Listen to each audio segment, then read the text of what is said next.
Tuolla Lontoossa Jennin mä kohtasin.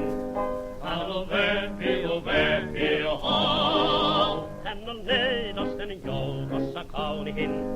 Halo Vepi, ho. Suukon kirsikka silmät niin mustat kuin... Well, here we are again talking about books. Writing books, reading books, anything we do with books. And breaking news. I'm going to ask Raymond, you're the librarian among us. Did you hear about the librarian who was kicked off the plane? No, The news, yeah. Was this recently? Why? Just 2 nights ago. Why was the librarian kicked off the plane? Now we say, was it a man or a woman? It was a man. Okay. Why was the librarian kicked off the plane? Probably acting up like a lot of those passengers. something you would I do. hope they subdued Maybe a him and maybe bookie taped scanning. him. It was overbooked. Oh, it's Okay. Thank so you. I didn't hear about that. No, and let's hope no one else does either. No, All right. no, Let's- that's good. He's just Let me do trying to that. loosen us up Let me for the do- show. let me do And that. that's a thigh This is slapper, Wayne. Truly breaking news. The New Yorker magazine, December 13th, 2021 issue, had an article on writing, because we're going to talk about writing for about a half hour. Can distracting free devices change the way we write? The part that I found fantastic within a couple paragraphs was this program that the writer tried, the author of the article. It was called Write or Die. Have you ever heard of this Yes. program? And- You've heard of the Write or Die, did you? You No, don't need no. it. You just write it right along. I've heard of Funny or Die, the TV show. Tell me, Ray, what you know about Write or Die. Actually, what I was thinking of was this program. It actually, there is a program in which it's actually a total template, and you just type in whatever you want, and the template it reads and it understands the words that you are writing, and then it transfers those words into a general topic and a general chapter. So it actually rearranges your book for you. That's one of the more sophisticated structural things that he also talked about in the article. programs. But this one was one of the earliest ones from about 20 years ago. I don't think it took Yes. off like a rocket. It was Yeah. called Write or Die. And what it is you would put it into program your computer. And then when you turned it on, when you turned the computer on, it turned the program on. And if you're typing along and writing along, where they key, you input material into the computer, you're writing. If you stop, pretty soon the screen lights up with an alarm or a warning that if you don't keep writing in the next not gonna make minute, your material will be deleted. So you lose everything that you had already done. So it immediately inspires you that's to heinous. start typing and writing again. Yeah. Well, that's this question. Can distraction-free devices, supposedly this is freeing you from the distraction of going for a coffee or watching TV. Oh, yeah. You keep attentive to the writing. Yeah. Can distraction-free devices change the way we write? And that's in the New Yorker magazine, December 13th issue. Can I say that that's available for free at the library? library, Because that's you don't right. have to subscribe. If you subscribe, it's fine. But if you want to, you can go to the library. You can find these things always. One of the other things that I encountered that you may like to know at the library. Excuse you me, tell Wayne. Tell Can I just say, a program like that, the pressure on someone. Imagine the pressure. I think they'd have a breakdown. Just trying to. I mean. You don't need that kind of pressure. That's who could function with that with a program like that? Sharon, Could you? you're on to something because the program never took off, and I don't think Oh, it has my any God. subscribers anymore. But this is something you get free from the library. It's available now. I just was yes, over yes. there. book page. It comes out every month. It's very good, and too. this is December 2021. And I noticed one tiny little thing to me that's newsworthy. It's like when you read old New York Times from 1941, and there's a tiny article on page 56 that the Do Japanese. you keep them that long? Gee. I'm only up to. You're a frugal Finn, that's for sure. We are years behind in our news. That's why it's stuff I tell you is often old. That joke, I think you must have gotten that Yeah, I joke get from it. the 1940 Goes issue. back that far. This one in book page, on page 13, it informs us that the new book called No One Goes Alone by Eric Larson, which is his first work of fiction, Yeah. Oh, is a ghost That's right. story. The nugget that I'm inviting your attention to in the audience is that it said it's a ghost story that's available only on audio. You know those audio books you listen to? Well, usually there's a hardcover somewhere, and then that's you're right. listening to the audio version. and a paper. This one is totally audio, only audio.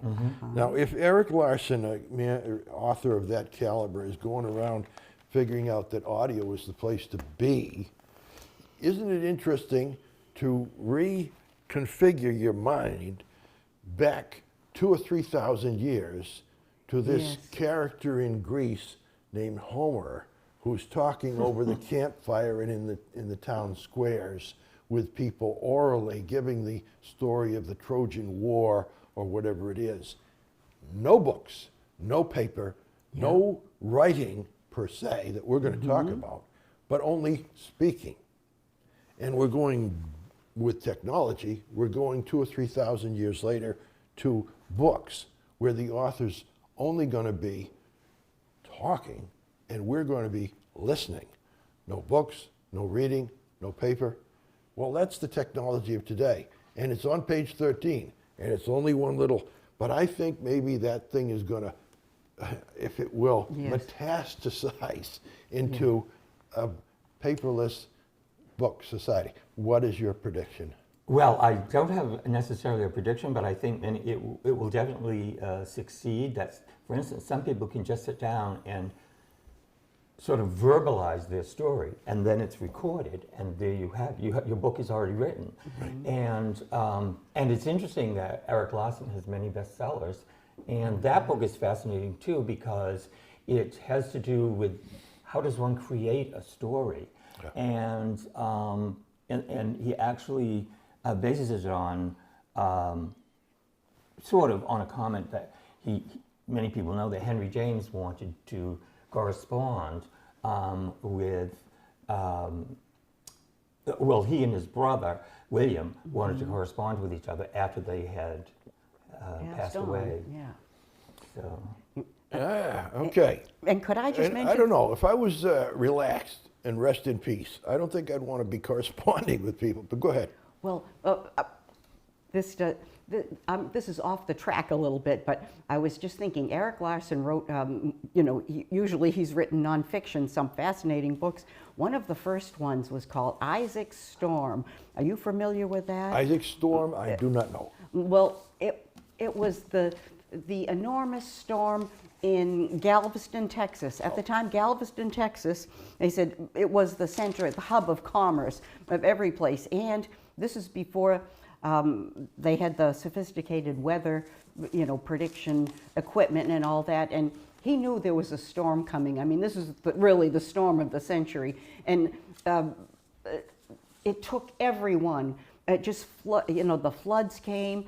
And the saddest part, they said these children in an orphanage, they tied them together by their hands, by the wrist. They tied them all together to the nun. It was a Catholic orphanage. And they were all swept out to sea.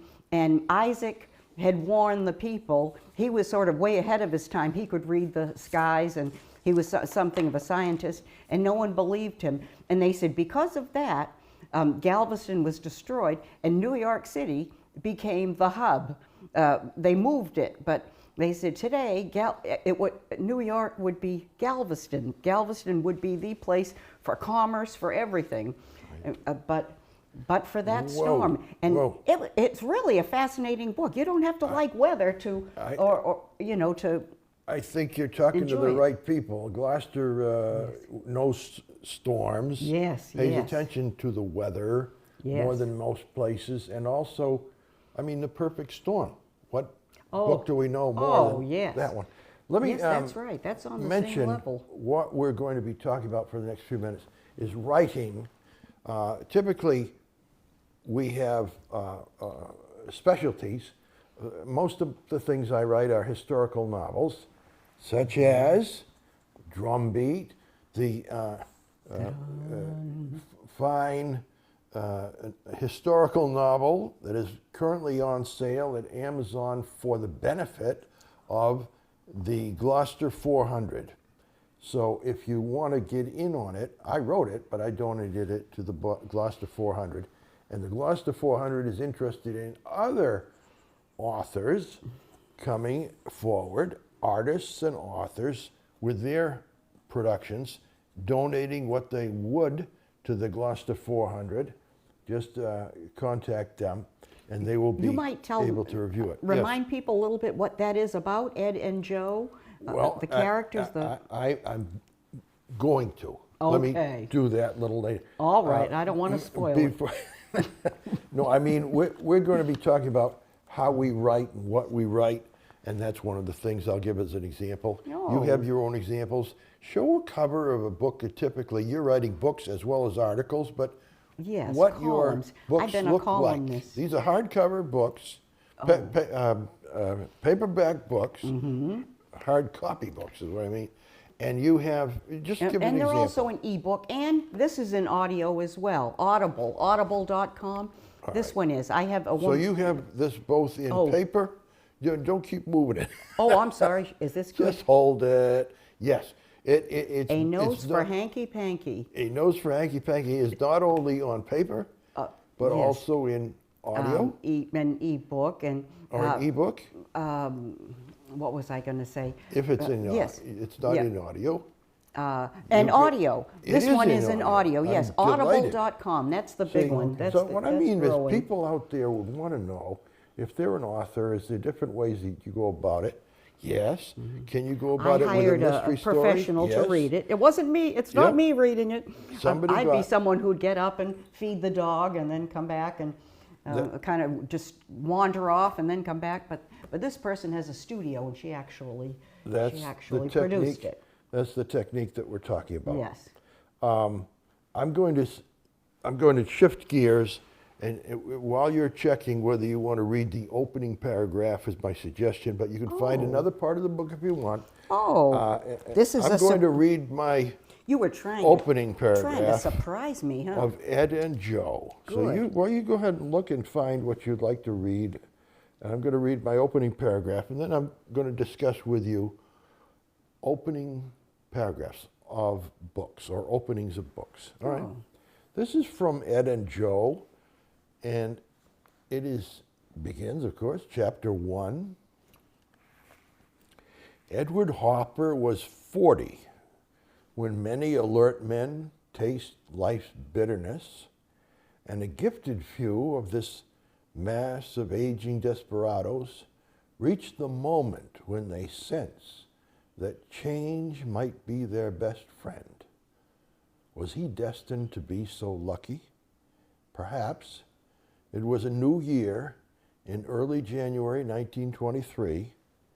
In any case, Ed broke away from his apartment and walked to the studio he called his garret, despite its location on the 3rd floor of a 7-story building, near which L trains rumbled.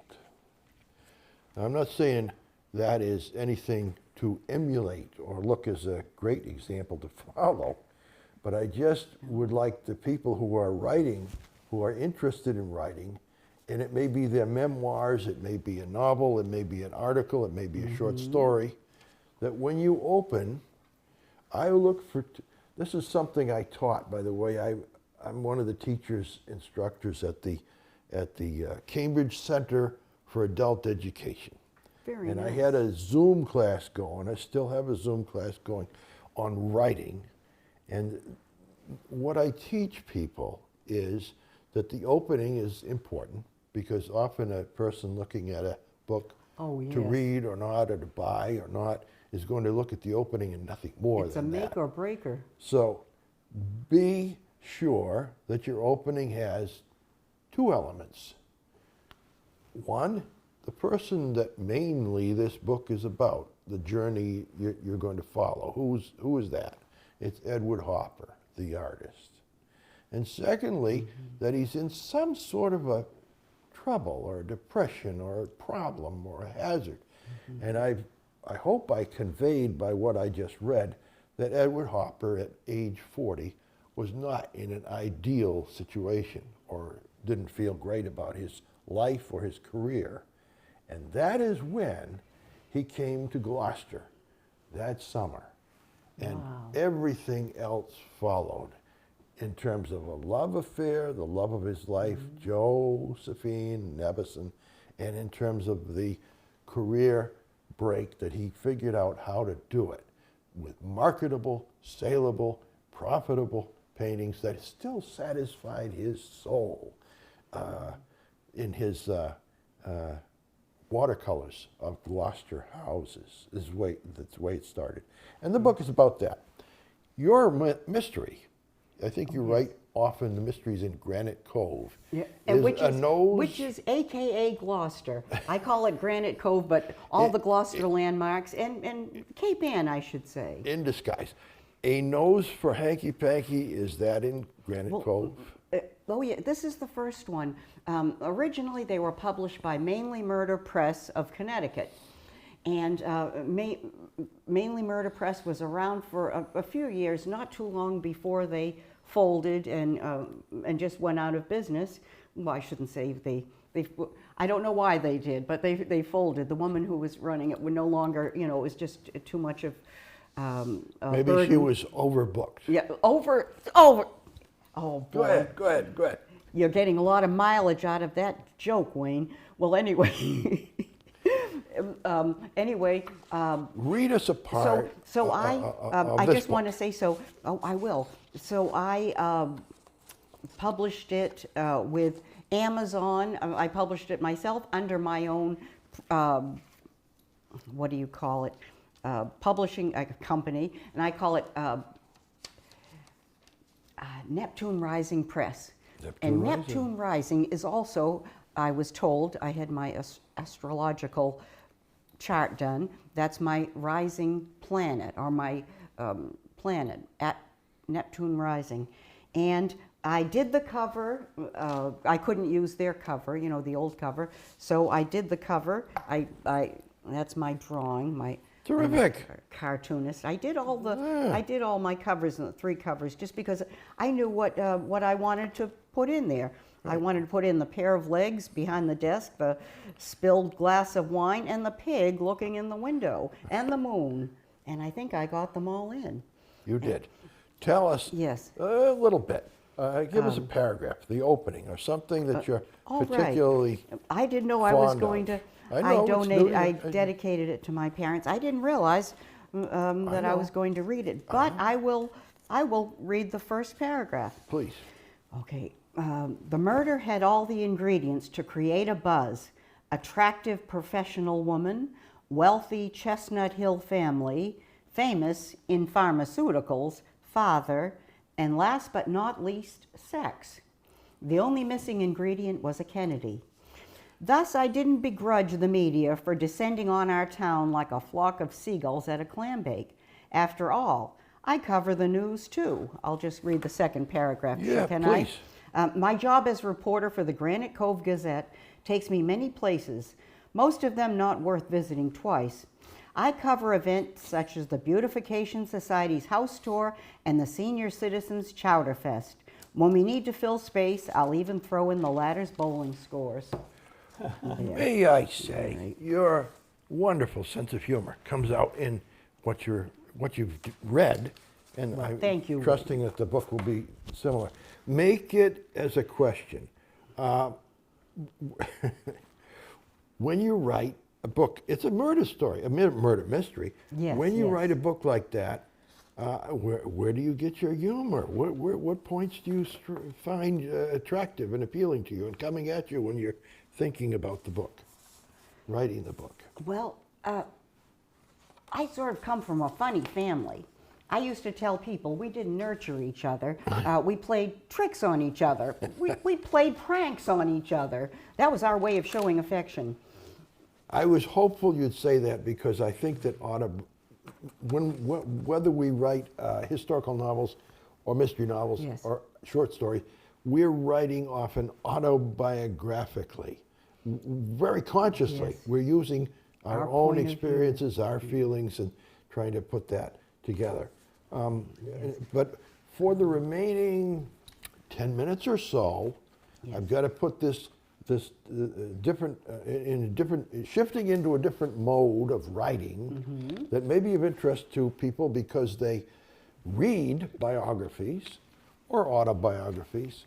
And I've recently had a biography that was published about a kind of forgotten radio writer named Norman An amazing man.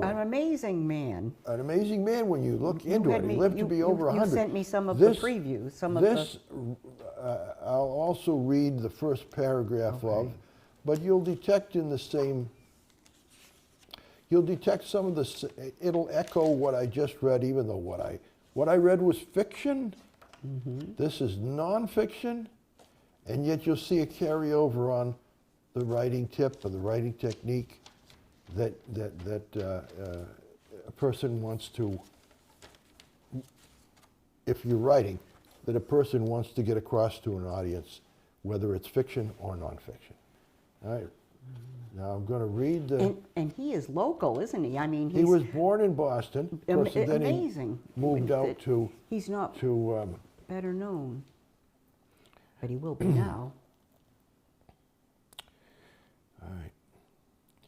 Norman had just lost his job at CBS. He was not only beyond tired, but given short notice, Norman would have to cancel everything to concentrate. It meant no recreation or socializing. The dry stretch would eliminate from his calendar the testimonial dinner of his close friend and CBS colleague, Ed Murrow, the foreign correspondent on his homecoming from covering the London Blitz. And the rest of the story, that first chapter, describes that in this tired state, temporarily unemployed, missing New York City, going about his business of writing up another radio show. He happened to, by his timing, hit it just right. And he became the most tuned in, popular, let's listen, don't leave home tonight, we've got to hear this show, Norman Corwin's series of radio dramas. He was the soundtrack of the home front during World War II. If you out there are interested as an author in becoming a biographer or experimenting with biography, and as I say, biography is one thing, historical novels, short stories, novels, murder mystery, you can find techniques that biographers use that are applicable across the waterfront. And I'm suggesting that if you're interested in writing, you may be interested in joining the B-I-O, biographers. They don't require that you've already written a biography. They do require $60 a year for dues, which boils down to $5 a month, which is less than the price of a package of peanut butter. I think Frugal Finns would approve. Yeah, all right. And they include chances to obtain scholarships and a coaching program, people to advise you on publicity. And there's a monthly online publication that is delivered to my email because I belong Yeah. twice a month about the biographer's craft. That's wonderful. It tells about the latest biographies that are being published, interviews biographers, That's great. top-notch biographers, people who are there for you when you're interested in technique and issues that biographers face. So I'm just saying, if you can do it, you can, well, I'm looking at one of the things now. There's an annual prize open to first-time biographers. First-time biographers. I'm no longer eligible. The winner receives $2,000. Registration in the Bio Conference, which is held annually. Now it's on Zoom, but it may be in the future, once again in person in New York City. There's also a research and travel fellowship any member can apply for, up to $5,000. There's a fellowship of $2,000 for anybody who happens to be working on a biography of an African American. Then they give you news about such things as the Public Scholars Program that can give you monthly awards up to $5,000.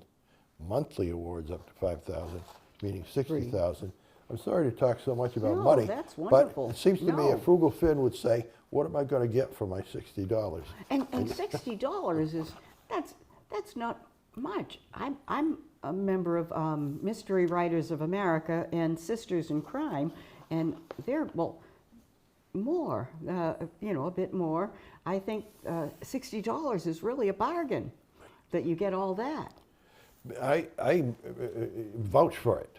If you're interested in biography, the last element of the biography that I want to speak of is there's a wonderful biography. I want to always tell you about a book that you can get from the Sawyer Free Library. I only recommend books that are available through. They're either on the shelves over there or they get them for you from the interlibrary loan. Noblenet.org. Yes, Noble. I'm there all the time. And this one is called, one of his expressions in his writings often, Kurt Vonnegut, And So It Goes. Kurt Vonnegut, A Life, is by Charles J. Shields. And it happens that when I got this book and read it, it's about 20 years ago now, I found out something that I didn't know. I found what out was that that? I had nearly met Kurt Vonnegut. I'll tell you, what happened was I was coming into Northampton for business, and they have an old hotel known as the Hotel Northampton, which down below has a tavern called the Wiggins Tavern. And I like to stay there because the Wiggins Tavern exists with a lot of, you can get turkey dinners and things, nice stuff. Yeah. So I'm there for that, and I see down the end of the hall, long hall, it's got a carpet. Looking down the carpet to the counter, very old-fashioned hotel. One person sits at the counter, and there's a gentleman, tall fellow, scrunched over. He's so tall, he's over 6 feet, and he's talking at the counter to the clerk at the Hotel Northampton. He's got a swath of bandage, like that painting with the guy with the flute, the fife, the Spirit of Pan? 76. With That one, yes. and he has half his face is almost it's turning purple. It's like the black and Was blue. he angry? No, it was the when you fall and you bruise yourself. Oh, wow. And I guess up there he had stitches, but I couldn't see the stitches. Oh, my So goodness. he's there talking, and as I come in, he looks to see I'm coming, and he realizes he shouldn't, occupy the clerk. So he starts loping past me. He's a very tall man. He's loping past me. And I'm thinking, he looks like Kurt Vonnegut. But he's got this bandage Yeah, and his head that's right. is purple. As if And- it's and not possible that a Kurt famous author. he lives in New York. He's got no reason to be in Northampton, Well. Massachusetts. And Well. okay, now so he passed me by, and I didn't say anything to him. He didn't say anything to me. Oh, an opportunity lost. Then I find out. See if I can get the right page here. Then I find out He's writing about you. that it's there.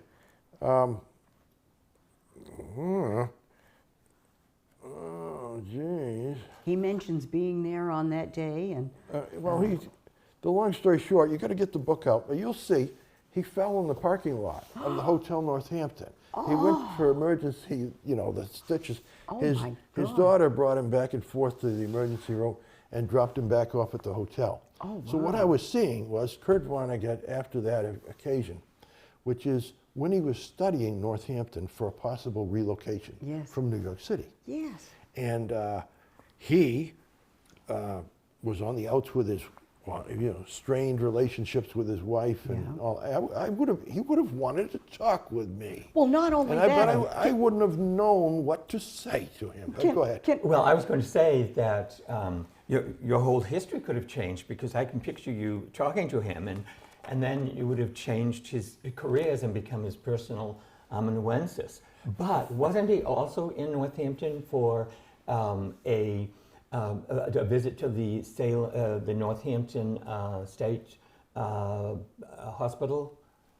Or No. that was at another time, because he was.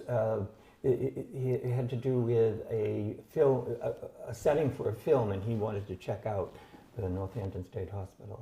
What the biography says is that at that time, what he fell in love with was Northampton High School. He saw it as the equivalent, as if time preserved it, like Twilight Yes, Zone. yes. His own high school from Indiana, where it looked just like Shortridge High School Yes. to him. And he was thinking he could move up there. His daughter would have a high school. She was of that age. She'd have a high school. And So it that would be was like the- his high school and beautiful. replay his fabulous life as a youngster who was in high school. He was So this was the earlier high school then. the earlier Northampton High School. Northampton High Yeah, School. Yeah. sure. What, you know what? 1990 something. Oh, I thought this was in the 70s. No, No, sorry. no, this is the 1990s. All right, Betty, sorry. I would also mention, if I could mention this, that at the time, weren't you a lawyer at the time? Yeah. Well, yes. there's true. a lawsuit there. The guy's all bandaged. I mean, you could have done him a great service, There and you both go. of you. I know, an ambulance give him your chaser. card. Why didn't I do it? Why didn't I think of you? Right on there. Well. Look, next time we'll have to get into it. We're going to go to the Frugal Finn momentarily. Oh, no, you can pass on to Ray. For writing, talked you're going to enough. do this. I won't. For writing next time, we'll get into building great sentences. This one, if you want to get in on it quicker, the Sawyer Free Library has not only this book, but the CDs that go with this book. They can get it from Beverly or Marblehead. I checked to make sure. So if you're in line, you order it, get it ahead, you will be ahead of us for the next meeting, Building Great Sentences, which is the main text that I start with in Cambridge. They pay $200 for their class. It's free if you Oh. just hang on and listen. Oh, you wonderful. watch television and become smart, especially if you listen to Sharon Love Cook, who's now about to tell you an article that she wrote became a bombshell. Well, it was very this is a column I wrote about In the Salem News. in the Salem News, and I think it appeared in the Gloucester. Often it'll appear in the Gloucester Times too. It might have appeared there, and at the I call it Snickers Tricksters Swindle at the Supermarket. And what this is I had noticed. It started with Snickers, I believe it was around Halloween time. This was, the date on this is not too long ago. 2019, November 2019. I went to buy Halloween candy, and I noticed that the Snickers were very tiny. And so if you're buying a bag of them, you're going to look like a cheap ass if you're giving kids these, these little things. So what happened to the mid-sized candy bars? You don't want to give them the great big ones. I mean, no frugal Finn is going to do that. But the mid-size, and I noticed that they were, they call it the fun size. All right, let me just tell you. Okay, peanut butter. Well, anyway, okay, not long ago, Mars, the candy company, citing concern for their customers' waistlines, shrunk their candy bars to 250 calories apiece. The popular Snickers shrank by 11%. Did this concern for customers' weight extend to their wallets as well? Judging by my recent Halloween candy shopping, the answer is no. While Snickers may have shrunk in size, their price increased. And that wasn't all. And I go on to say that lately I've become aware of less is more trend. Have you ever opened a jar of peanut butter and noticed a ½ inch missing from the top? It's not your imagination. You know you've done that, and sometimes it's quite blatant. Do that for us live on television, right here and now. Yeah. Yes. Show us the All peanut right. butter jars. This is what they're. Tell us. Yes. Well, this is what they're fooling us with. It's they look the same size, and these two are the same size more or less, but one is 3 ounces more. One is 0.3 ounces more. Yet you'll notice now this is flat, a flat bottom, but just turn it over and they'll be. This is where they don't take it from the top. They're taking it from the bottom. And Sharon, most people don't. Yes. Hold this and show. You can open it too I want. and sample it if you would like to. I don't have any crackers though. This I'm showing with my finger to show Yes. there's some depth here into Yes, about I an know. inch. The suspicious fin. Yes. Now I got to say you're suspicious, but you'll explore. You're Yeah. open to the possibility. Suspicious fin. In other words, you turn it over and make sure. Oh, there's a thing here, and you got one. This is the one store brand. This That's is the the store store- brand yeah, with. that's the it's Jenny's flat. store brand. But when you're suspicious, you still want to know what Yeah. it says. This says the suspicious one with this indentation Yeah. is 16.3 ounces, and this one without the indentation is 16 ounces. So one is a pound, and the other is a little more than a pound, even though it has the indentation. Yeah. But then you asked, It was how more much than is it? What's it cost? it's more than $1, more This than one. $1 more, maybe a couple of dollars more. For It's the- quite for the 0.3. for the brand name. Yes, for Okay. the one with the So, you, yes. with that in mind, the reaction to the column that you put out Yeah. with tricks that Snickers you- tricksters what happened swindle to at your- the supermarket. what happened? What was the reaction of the public to that article? Well, I posted it on Facebook, the column, with a link to the article, with a link to the Salem News and the Gloucester Times, and I got a great response. A lot of people had noticed it. As a matter of fact, I'm certainly not the first one. There is a company called Marketplace.org, and they follow this kind of thing. They follow when a company will do something like this, try to pull the wool over the shopper's eyes. And there was a woman on. Should I mention the nurse? I think the you nurse? should, but not All right. this time. Okay, I we're going to won't. hold off on that Okay, story, yes. which I know has Come a back punchline. later. I We're said, gonna can we s- talk about this on a family-friendly show? We When he can. says yes. Yes, we can stop Yes. with peanut butter for tonight. Okay. What I need from Raymond is his input. Remember, we stopped on the threshold of getting the top two, number 1 and number 2, best sellers in Cape Ann, and he's going to reveal and talk about that. It was now. a cliffhanger. And how much time do we have left? We have 15 minutes. Okay. Well, it's really interesting that last time Sharon thought that, well, if we postpone Ray's discussion of these books, the list may have changed. And she was right. In one way. There has been an almost stunning development in not just Gloucester publishing, but in the world of literary publishing, with the very recent publication of Gloucester Notebooks. I have several books in front of me here, but I could not get a copy of Gloucester Notebooks because they're totally sold out. The library doesn't even have them yet, as I recall, and it is selling out everywhere. And Is it called Gloucester What is it Notebooks? yes, Gloucester Notebooks. it is. Who's the author? Okay, just a moment, and I will get to that. The author, it is edited with an introduction by Robert McCrum, but it actually is the publication of a book that has been lost to most people's knowledge. It has been sitting on a shelf in the Public Library of New York City since 1958.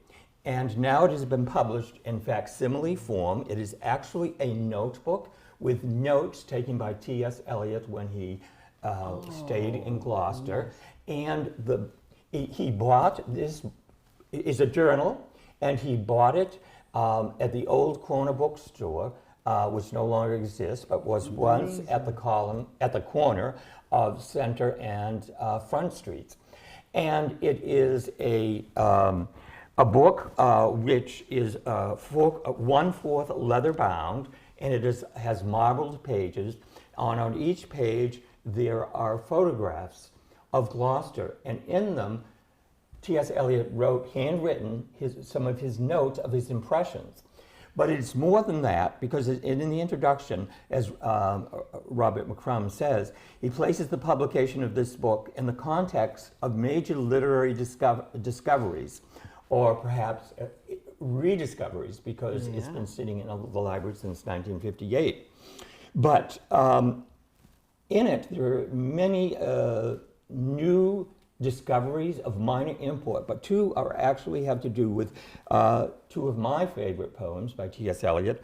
One is the famous "Let us go now, you and I." And what does that mean? Scholars have wondered about that. Well, because notes that T.S. Eliot wrote next to pictures of the downtown Gloucester scene. One of them, which was rediscovered by Barbara Urkela and published in its next door at the KPM Museum, a picture of this bookstore where he actually bought this journal. And so it puts a new perspective on the love story of the love song of J. Alfred Prufrock. Additionally, he has some notes about his famous poem, "The Dry Salvages," and the genesis of that. And that is such an important poem because it was the first quarto, if you will, of the quartet, which won T.S. Eliot the Nobel Prize. And when he won that, let me just finish the thought. He won that prize in competition with 7 other future Nobel laureates. It's unheard of that there were 7 in contention with him. All of those 7 went on to win the Nobel Prize. Wow, isn't that and something? he won the Nobel Prize. Wow. Reason I'm interrupting is that people out there want to know, you call this the Gloucester Notebooks? Yes. And yet Dry Salvages, if I got it right, is in Rockport. It's on. So he must have gone to It's Rockport. Gloucester Notebooks. I mean, Right, but he went to Rockport. The People book, want to say that they... well, it is on the board. It is actually, at an angle. Where does the boundary of Gloucester and Rockport go? It's not the same as on land. All right, But number 2, the title is not his. The title is actually a journal that he bought that's called Gloucester Notebooks. But it has also, he copied, sometimes for the first time, he would actually copy over poems that he had written at Harvard before he came to Gloucester. I like that. And Can I ask I wish I had picked it because it's a beautiful book. And it is a journal that anybody could buy and write down their notes. And it's also thought that he wrote down some of his original notes for the first time, what was going to be his autobiography, which he never wrote. Hey, Sharon has a question. Yes, yes. I was just wondering, and probably everyone knows this. What is a dry salvages? Well, it's the rocks that appear. They come out of the water just off Rockport, and they can be seen from Gloucester. But they are dry in the sense that nothing can grow there. And T.S. Eliot actually thought that it was not pronounced as you sort of did, with the French term assuages. That is now the #1 selling book in Gloucester. Wow. Based on, as a matter of fact, it's sold out everywhere. But the bookstore in Gloucester on Main Street is expecting 15 more copies in this week. And I hope to get one of them. Well, by the time we get You into should. January, they'll You're have even promoting more. it. Yeah. Yeah. What do you want to say about this other book, which I think you teased us with a little last time? I don't know if I did. That's the next one. This one I wanted to point out, and am I doing this Yes, correct? good. Hold it, though, just hold it. Yes. And then don't keep moving it around. Well, I have to. I'm dropping it. Yes, that's right. So, I can the see it. 1619 Project, Born on the Water. It is a beautiful childhood book for which starts with the year 1619 with the very first slaves who came over in 1619. And it also is from a child's point of view. And I think I'm just taken away by it because there are so few stories for black children in America which really can tell an uplifting story. Because in 1619, her forebears came over in 1619 on the boat, The White Lion. And this preceded the Mayflower by 1 full year. Wow. And it started because this young girl was asked to give a story about her family, the genealogy of her family. And she had no idea anything about her family. So she went to her grandmother, and the grandmother had these stories. And they are almost poetry, and it's very short, and children will love it. And it's beautifully illustrated Ray, by Renee Watson. By Nicholas Smith. Sorry. When you say children, what age is it? It says 5 to 12, but I'm going to give this to my teenagers because it is so much of the moment, it gives young people of any age a story that they can look up to. And then briefly, I wanted to mention another book, which is one of the bestsellers, not in general, but on the history of Gloucester. And it is a wonderful story. I'll keep it still. Alone at Sea. Alone at Give us a few seconds And with the title. Gloucester in the Age of the Dorymen, 1623 to 1639. Ooh. Give us a reason I'm That's beautiful. asking you to hold that up more. In a few sequins. Who did that cover? Because That's a famous it has a painting. wonderful picture and- on it. Yes. And that's a famous painting. It Who is did that? Winslow Homer. Oh, Winslow So, Homer.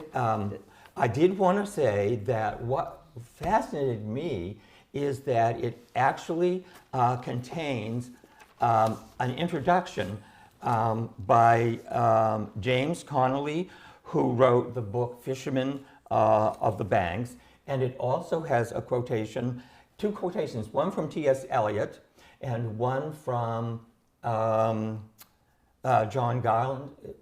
Joseph Garland? Joseph Garland, sorry. Sure.